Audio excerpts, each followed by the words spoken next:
Today, I'm going to be showing you guys how to get into the Master Ball tier in Pokemon Sword and Shield. Pokemon Sword and Shield Ranked Battle Series 8 has just begun. The new season started February 1st and had an extremely interesting meta change. This season allows for pretty much any Pokemon to be played except for the following mythical Pokemon. This means that any other Pokemon is fair game, including all Gigantamax forms. This is absolutely crazy. This means that some of the most broken Pokemon in the history of the franchise get to be used in combination with one of the most broken mechanics in franchise history. But instead of letting players have a full team of broken legendaries, the rules only allow players to have one of the listed legendaries on their team. I'm sure this is causing complete chaos over in the VGC world, but in this video, we're actually not going to be playing the doubles format. Instead, for the first time ever, I will attempt to reach the Master Ball tier in ranked solos. Honestly, this is something that had never really interested me before. But for some reason, the thought of using Zacian and something like Calyrex Shadow Rider just sounded super fun to me. So the first step I took in achieving this goal, and the first step anyone should take when trying to learn a new meta, is to hop on the Pokemon Battle Simulator Pokemon Showdown. On here, you can practice ranked singles and ranked doubles. The advantage you gain by playing Pokemon Showdown is that it allows you to gauge what the popular sets and popular Pokemon are at the current stage of the meta. So instead of building a bad team that you think is good and going straight to the ranked battles, you can test and rework your team on Pokemon Showdown. On Showdown, you will see gimmicks and sets that you would never even think of,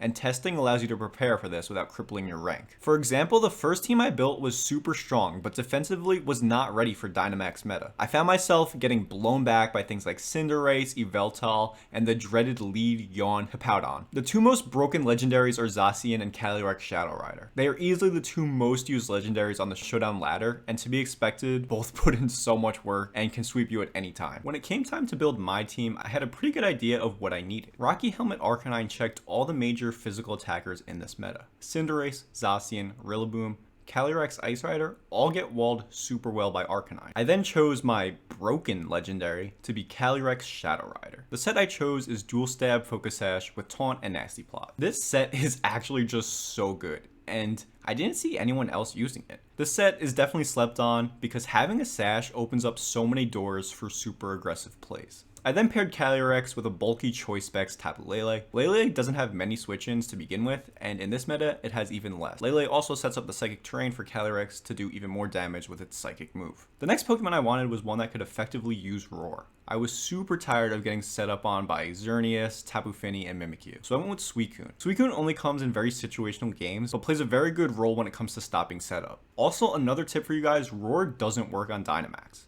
Stupid mechanic. After Suicune, I added my screen setter Grimmsnarl. Grimmsnarl works super well for things like Yveltal and Urshifu, and can always set up screens first on a Dynamax Mon because it gets Prankster. The final team member I chose was Choice Scarfed Landorus. Landorus T is a Mon so good in every meta, and to no one's surprise, is amazing in this meta. Besides all the usual reasons like Intimidate and 145 base attack, the overall advantage you get of using Landorus T is that it's a flying type. Flying types, in my opinion, are the best Pokemon in this meta because the Flying Dynamax move is the only Dynamax move that raises your speed, and speed is one of the most important things in this meta. So if you put Fly on your Landorus T and you Dynamax, you're hitting for 130 base power and gaining a speed boost. But always be prepared for these flying type Pokemon, guys, because I guarantee when you get swept on ranked singles, 9 out of 10 times it's going to be from a flying type. And I would know because this team actually does not have a flying resistance. I'm not trying to sound like a narc here, but let me remind you guys that I didn't just tell you my team for you to copy. I told you it so you could see my thought process on what I saw on the Showdown ladder and why I'm using it. I'm sure you guys can think of a team that absolutely throttles mine and gets you a lot more wins on the ladder. This was just the team that I put together because it looked fun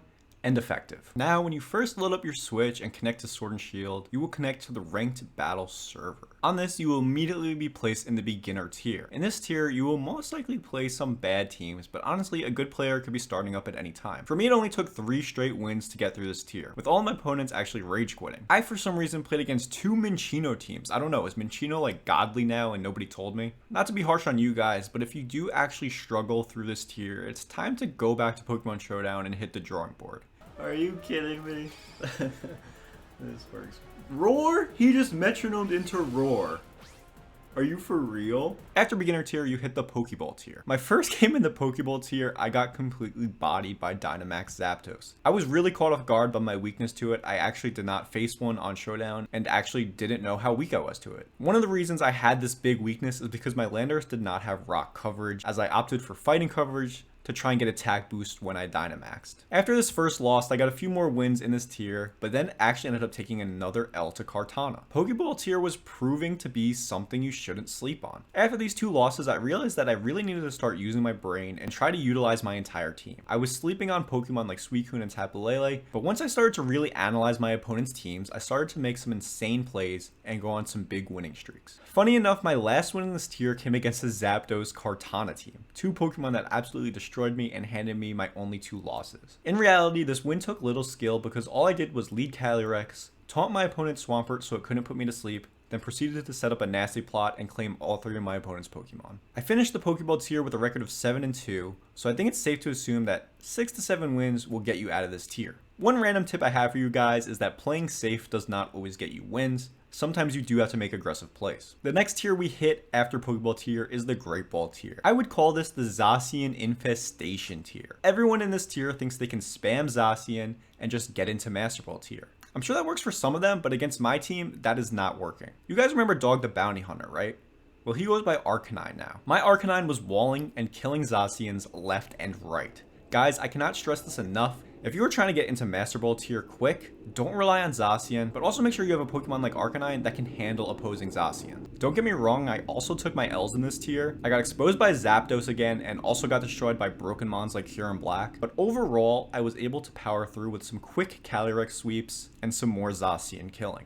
By the end, I finished off Great Ball tier with a record of 11-5. Not great, but pretty good. I'll take it. Going into Ultra Ball, I was super nervous about how much of a grind it would be. I expected to see a lot of boring teams with strong sweepers and counter sweepers like Ditto. Game 1, I took on a G-Max Lapras team, which I've always had problems with. That Pokemon is so fat behind Veil, and it's borderline impossible to kill. But with some early Calyrex damage and late game Landorus T, I was able to get a win in my first game, which was a pretty big confidence boost. But no, things went downhill from there real quick, as I quickly got exposed by Scarfed Kyogre. I mean, come on guys, my water resist is Suicune, so Kyogre is beating me 9 out of 10 times. After that loss, I continued to have the biggest choke of this run. For some reason, with a Nihilego in front of me, I decided to click Nasty Plot with my Calyrex. I don't even remember my thought process in this situation, but watching it back, you can just tell it was the biggest choke. So at this point, I was super tilted, being 1-2 with 2 straight losses, and thought Master Ball rank would just never happen. Just when I thought I knew all of my team's weaknesses, I went up against an offensive Celesteela and took arguably one of my worst losses of this run. I had nothing for this Pokemon, literally 0 switch-ins. At this point, I'm 1-3 in Ultra Ball tier, and why even keep going, right? It's clear that I am outclassed. There's just better teams out there, and I am not prepared for this. But luckily for me, in Game 5, I went back to my roots of just using broken Calyrex Shadow Rider and picked up a nice win. Game 6 was also pretty easy, as I took on another Zacian hyper-offensive tryhard, and my Arcanine made that person rage quit in like 3 turns. So now that my confidence is back, and I'm sitting at an even record, Master Ball tier is feeling somewhat possible. The next game, I play a team with no Tapu Lele switch-ins and nothing that can break Suicune, and I get a pretty easy win. So now I'm 4-3 in Ultra Ball tier, and things are feeling pretty good. And what do you fucking know? I'm in Master Ball tier, just like that. I thought I would have to rank up at least 3 levels until I hit Master Ball tier, but apparently there's only 1 level of Ultra Ball tier. With an overall record of 25-10, I was able to get to Master Ball tier. I don't want to say it's not as hard as I thought it would be, because in reality, I think my team is pretty broken, but I don't know. I really thought getting to Master Ball tier was going to be a lot more of a grind. I think it basically comes down to getting to Master Ball tier and then grinding to be the #1 ranked in Master Ball tier. I think that's the ultimate goal, but that's just a grind that I feel like a lot of people will not commit to. So yeah, I made Master Ball tier for the first time in my life. At the end of the day, guys, I hope this video helped you guys understand everything it takes to get to Master Ball tier, and I really hope you learned something that will help you achieve this goal just like I did. I definitely had a lot of fun grinding out something competitive on the Switch, and I recommend it to anyone who finds Pokemon to be stale at the moment and they're just looking for something a little competitive to do. Even though this meta feels like it takes 0 skill, I still think it's worth trying. But that's enough for me, guys. Definitely comment below if you have any questions or any tips for me that I missed. Remember to like the video if you did enjoy it, and yeah, I will see you guys in the next one.